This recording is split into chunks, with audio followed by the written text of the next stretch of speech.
Հայաստանի Հանրապետության վարչապետ Նիկոլ Փաշինյանը հայտարարել է, որ 2020 թվականին գնացել են գիտակցված զոհողության։ Արդյունքում ձեռք ենք բերել պետություն եւ անկախություն, սրանից առաջ այդ բոլոր զոհողությունների հեղինակը մենք չենք եղել, մեզ տարել են կառապնարան եւ զոհել են իրենց շահերին, նշել է նա։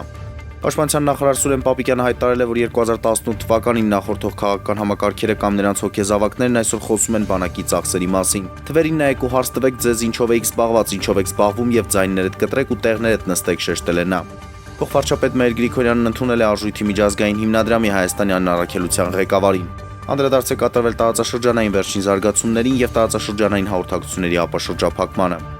Աշխատանքի եւ սոցիալական հարցերի նախարար Արսեն Թորոսյանը հայտնել է, որ Սամվել Կարապետյանը դատարանում պարտվել է իրեն։ Կարապետյանը դատարաներ դիմել ընդդեմ Թորոսյանի, սակայն դատարանը մերժել է հայցը։ Իրանի Իսլամական խորհրդարանի խոսնակ Մոհամմադ Բաղար Խալիբաֆը սոցիալական ցանցի իր էջերում խիստ նախազգուշացում եղել տարածաշրջանում ԱՄՆ-ի ռազմական տեղաշարժերի վերաբերյալ։ Խոսնակը նշել է, որ Թեհրանն ուշադիր հետևում է ամերիկյան զորքերի բոլոր տեղաշարժերին եւ գործողություններին, ընդգծելով, որ ցանկացած սխալ հաշվարկ կարող է աղետալի հետևանքներ ունենալ։ Անգլիական Լիվերպուլն իր պաշտոնական կայքում հայտարարություն է տարածել թիմի առաջատար Մոհամեդ Սալահի հեռանալու վերաբերյալ Եգիպտոսի արձակվողը Մերսիսայդյան ակումբը կլեքի 2025-26 մրցաշրջանի ավարտից հետո։